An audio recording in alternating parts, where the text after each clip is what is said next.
如今的 RNG 今非昔比，我们不会给对手留下任何反扑的机会。I'm gonna stand there and lift the trophy again.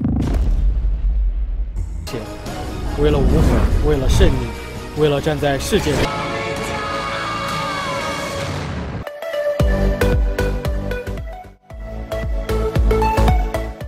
Fun at all. Our MVP going to give us some new stuff. It's cool to see the Pike, even if it's not with the Morgana. Morgana's still available, and hello, we find an old counter pick. In fact, a Kuro favorite. The Vel'Koz into the Swain to try to outrange him in the mid lane, and also just disintegrate all the bruisers who are going to be coming into the range of those lasers. Thinking about actually the Trundle here, which means that the Camille would almost definitely go up into the top side. Would imagine so, but leave both options open. Trundle against low power pre-6 junglers like a Skarner is usually the way you go, but if ADD's back on the Camille that he played quite a bit last season and also last year, they have plenty of time to decide MVP. Is waiting on Afrika's top lane pick. Could be the Shen, but traditionally is not. Almost always Shen support this season.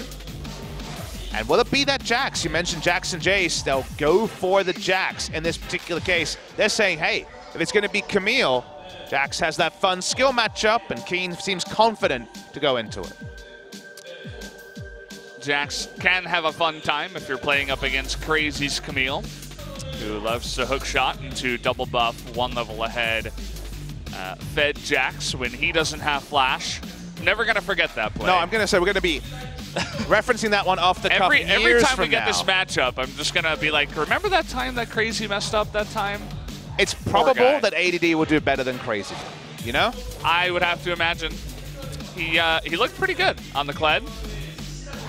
He didn't really have too much of a fight, though, as the Darius was so far behind that it was just basically ADD pushing and Darius trying to stop the bleeding, funnily enough. We have a lot of poke with Ezreal and also, like, there's a Batman villain I'm thinking of now that maybe Camille could be a proxy for. Someone can tweet it at me as, Spirit's back. Is he going to flash in and not ult again? That's the question. Comes on in. Here's Tushin to help out a 3-on-2. That teleport is going to come in finally, but ADD getting very low. The shield, though, keeps him alive for a long time. First blood, though, to the Jax. He looking for it again. Pilot too low here. He's going to get taken out. Vel'Koz trying to disintegrate everything. And finally, the Comet is going to take him out. Kuro looking for that last one with the E. Is going to get the double kill. And down he does go. A 3-for-1 in favor of Afrika. Damn, you see why the Shen can be so powerful. Gets first roam, and they also got first roam out of the mid lane. Both those things happening is too much for MVP to bear. Ends up being a successful game in spite of Skarner's flash being down. Aiming able to push up the wave, but that's a huge skirmish lead for the Afrika Freaks. Look at that. Look at this, very nice teleport.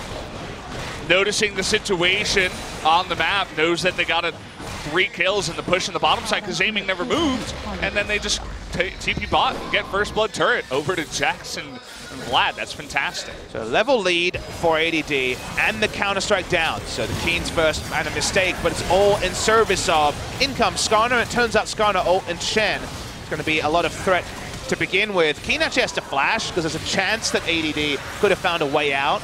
But again, it's hard to talk about an out-roam when it comes to, say, a Shen versus the Pike, because Pike obviously didn't have the ability to join. But to also have Kuro get there first, you need to respect the enemy team has Shen. There's all these smooth peanut butter people out there. Well, here we go. Vel'Koz, see you later. Oh, is he going to go down? He finally does, as well 3 and even 4 members, as Keen was getting close, are able to take out the Vel'Koz. That is one of the things, as you will notice, his flash is about to get off cooldown. Really crunchy engage by Afrika, and they're still pushing. Oh boy, Kuro, he might just go down here. Does have the stopwatch just in time. He's going to pop his ultimate, and the E comes in even. Can't quite kill Yondu, but it is, you know. Well, maybe we're making him nervous. I think we are. We're calling him out too much. And see you later, Ezreal. Poor Pilot in this game is his turn to be bullied as he goes down.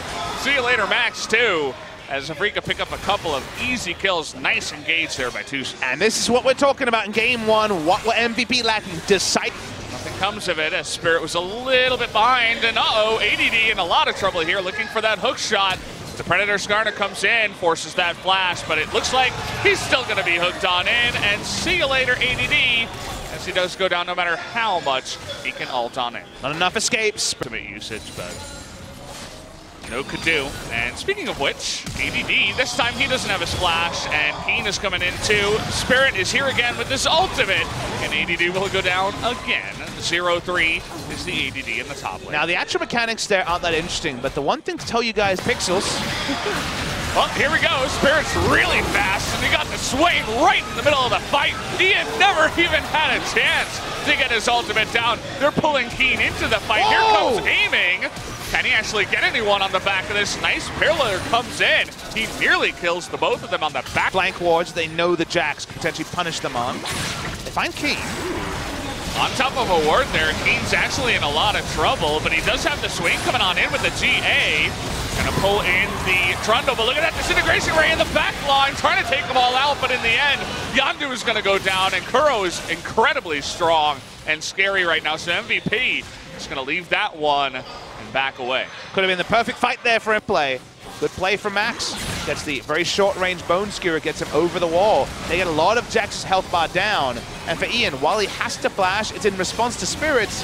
And this is about the most Vel'Koz damage we're going to see in a team fight this game. Totally rips through that back line. They're going to get a knock on Kuro, but here comes Keen, the three-man stun in the back line, and aiming is going to make quick work. But the rest of them zoning out Pilot. Kuro going to take out Yondu all by himself. And even though Pilot does not die, Afrika having fun at this point, just playing with their food, zoning everybody out as they push in for the victory. You knew it, I knew it. That was the time to go for the dive. That was the time that Jax was grouped with flash up. They knew that Vel'Koz had none, and man, they really killed the turrets fast. Well, the flash stun is going to miss, but they do get the hook here onto ADD. They get a second kill on the Pilot as well. That's going to do it. The 2-0 victory over to Afrika tonight. Much better Game 2 performance. We waited a long time to see Afrika actually retain some of the identity they carved by being our early favorites for LCK Summer. 4 match wins in a row, then some sidesteps, then a close win over Jin-Air. Game 1 wasn't fantastic, but maybe we've diagnosed the issue here, because finally they find some priority for their top laner, Keen, who went over to Hong Kong and starred for the Korean national team. When he's behind, they really struggle to have the same macro plays. Take a look at the damage from the Ezreal, from the Vel'Koz. They had a couple of fights where they were behind and they were just free hitting with all their damage, but just wasn't enough to break through Afrika. Bit of that empty damage we talk about with Morgana sometimes, just happening here from Vel'Koz and Ezreal. While they were poking, while they were putting numbers up, eventually the engages happened, and whether it was the Skarner, the Jax, or even Tucson, who had a good game on the Shen, they all eventually led to titanic teamfight victories for Afrika. Not a perfect game, but a kill and a Drake, couple of turrets, that's all MVP had to show for game number 2. Let's take a look at who the MVP was. It was Tucson on the Shen.